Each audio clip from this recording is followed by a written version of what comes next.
नमस्कार मित्रांनो, मांडेश एंटरप्राइजेसमध्ये आपलं स्वागत आहे। जमिनीपर्यंत पोहोचायला रस्ता नसणं किंवा जो रस्ता आहे तो अचानक बंद होणं, या समस्या खूपच कॉमन आहेत नाही का? आजच्या या माहिती सत्रामध्ये आपण याच दोन परिस्थितींमध्ये काय कायदेशीर मार्ग आहेत ते जाणून घेणार आहोत। म्हणजे नवीन रस्त्याची मागणी कशी करायची आणि रस्त्यातला अडथळा कसा दूर करायचा। बघा, अनेकदा शेतकरी किंवा जमीन मालकांसमोर या दोन मोठ्या समस्या उभ्या राहतात। एक तर असं होतं की जमिनीपर्यंत पोहोचण्यासाठी रस्ताच नसतो, किंवा मग वर्षानुवर्षे जो मार्ग वापरत आहे तो अचानक कोणीतरी बंद करून टाकतो। खरं तर दोन्ही परिस्थिती खूप त्रासदायक आहेत, पण घाबरून जायचं कारण नाही, त्यावर निश्चित कायदेशीर उपाय आहेत। आता इथे एक महत्त्वाचा मुद्दा लक्षात घ्या, या दोन्ही समस्या दिसायला जरी सारख्या वाटल्या तरी त्यांचे कायदेशीर मार्ग पूर्णपणे वेगळे आहेत। नवीन रस्ता मिळवणं आणि रस्त्यातला अडथळा दूर करणं या दोन वेगवेगळ्या प्रक्रिया आहेत। आज आपण त्या दोन्ही सविस्तरपणे उलगडून बघणार आहोत।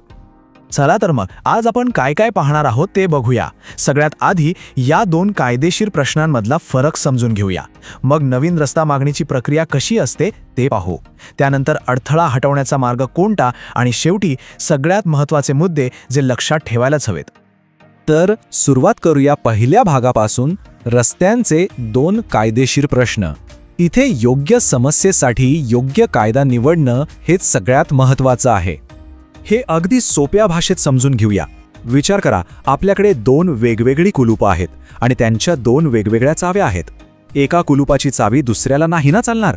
अगदी तसंच आहे, रस्त्याची मागणी आणि अडथळा दूर करणे ही दोन वेगवेगळी कुलूपं आहेत आणि त्यासाठी वेगवेगळ्या कायदेशीर चाव्या वापराव्या लागतात। आता बघूया पहिली गोष्ट, म्हणजे नवीन रस्त्याची मागणी। ही प्रक्रिया कधी लागू होते, तर जेव्हा एखाद्या जमिनीपर्यंत पोहोचण्यासाठी कोणताही मार्ग अस्तित्वात नसतो। बरं, कायदेशीर भाषेत रस्ता मागणी म्हणजे नेमकं काय? सोपं आहे, जेव्हा एखादा शेत जमिनीला कुठल्याही सार्वजनिक रस्त्याशी जोडणारा मार्गच नसतो आणि शेजारच्या जमिनीतून रस्त्याची गरज असते, तेव्हा त्याला रस्ता मागणी असं म्हणतात। या मागणीला एक कायदेशीर आधार आहे, तो म्हणजे महाराष्ट्र जमीन महसूल अधिनियम 1966। याच कायद्याच्या कलम 143 अंतर्गत मार्ग हक्कासाठी अर्ज करण्याची तरतूद आहे। हा या संपूर्ण प्रक्रियेचा कायदेशीर कणा आहे, हे लक्षात ठेवा। ही प्रक्रिया काही ठराविक टप्प्यांमध्ये होते। सुरुवात होते तहसीलदारांकडे अर्ज करण्यापासून। यामध्ये सगळ्यात महत्त्वाचं काय, तर जमिनीचा तपशील आणि एक अचूक नकाशा जोडणं।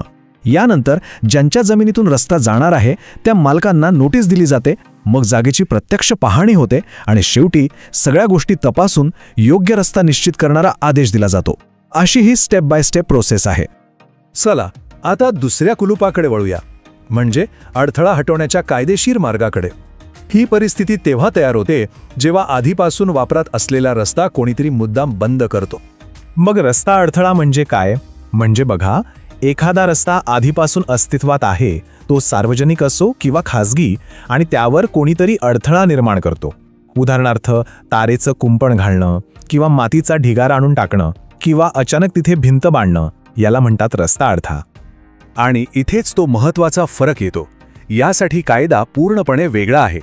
रस्त्यातला अडथळा दूर करण्यासाठी मामलतदार कोर्ट ॲक्ट 1906 या अत्यंत प्रभावी कायद्याचा आधार घेतला जातो। विशेषतः त्यातील कलम 5 आणि 6 वापरले जातात। याची प्रक्रिया थोडीशी वेगळी आहे। अर्ज तर मामलतदारांकडेच करायचा असतो, पण इथे अडथळा कोणी आणि कसा निर्माण केला याचा स्पष्ट उल्लेख करणं खूप गरजेचं आहे। सोबत 7/12 उतारा आणि नकाशा तर लागतोच, पण इथे ग्रामपंचायतीचं प्रमाणपत्र जोडणं महत्त्वाचं ठरतं। का? कारण ते एक पुरावा म्हणून कामी येतं की हो, इथे पूर्वी रस्ता होता। त्यानंतर मग दोन्ही पक्षांची सुनावणी होते आणि आदेश दिला जातो। ठीक आहे, आपण आतापर्यंत दोन्ही प्रक्रिया पाहिल्या। आता या दोन्हींमधला नेमका फरक काय आहे ते समोरासमोर ठेवून बघूया, म्हणजे योग्य कायदेशीर मार्ग निवडायला एकदम सोपं जाईल। हा तक्ता बघा, सगळं चित्र स्पष्ट होईल। रस्ता मागणीचा उद्देश आहे नवीन रस्ता मिळवणं। याउलट अडथळ्याच्या प्रकरणात अडवलेला रस्ता मोकळा करणं हे ध्येय असतं। दुसरा मोठा फरक म्हणजे अधिकारी। मागणीसाठी तहसीलदार तर अडथळ्यासाठी मामलतदार। आणि अर्जदार कोण? मागणीसाठी फक्त जमीन मालकच अर्ज करू शकतो, पण अडथळा दूर करण्यासाठी तो रस्ता वापरणारी कोणतीही व्यक्ती अर्ज करू शकते। साहजिकच दोन्ही प्रकरणांमधला अंतिम निकालही मग वेगळाच असतो। चला तर मग आता या सगळ्या माहितीचा सार बघूया। दोन मुख्य गोष्टी आहेत ज्या नेहमी लक्षात ठेवायच्या आहेत। जर नवीन रस्त्याची मागणी करायची असेल तर न्यायालयात फक्त एकच गोष्ट सिद्ध करावी लागते, आमच्या जमिनीला दुसरा कोणताही रस्ता अस्तित्वात नाही, बस हाच त्या केसचा मूळ आधार असतो. आणि याच्या अगदी उलट, जर रस्त्यातला अडथळा दूर करायचा असेल तर काय सिद्ध करावं लागेल? तर हे की या ठिकाणी पूर्वी रस्ता होता आणि तो आता अडवला गेला आहे. आता बघा, हे किती स्पष्ट आहे की दोन्ही प्रकरणांमध्ये सिद्ध करण्याच्या गोष्टी एकमेकांच्या अगदी विरुद्ध आहेत. याशिवाय अजून 2 गोष्टी लक्षात ठेवा. एक म्हणजे दोन्ही प्रक्रियांमध्ये जागेची प्रत्यक्ष पाहणी आणि पंचनामा खूप महत्त्वाचा असतो, कारण तोच मुख्य पुरावा ठरतो. आणि दुसरं म्हणजे दोन्ही प्रकरणांमध्ये दिलेल्या आदेशाविरोधात वरिष्ठ अधिकाऱ्यांकडे अपील करण्याचा हक्क असतो. तर मग आशा आहे की या माहितीमुळे रस्ता मागणी आणि अडथळा यातला कायदेशीर फरक आता स्पष्ट झाला असेल.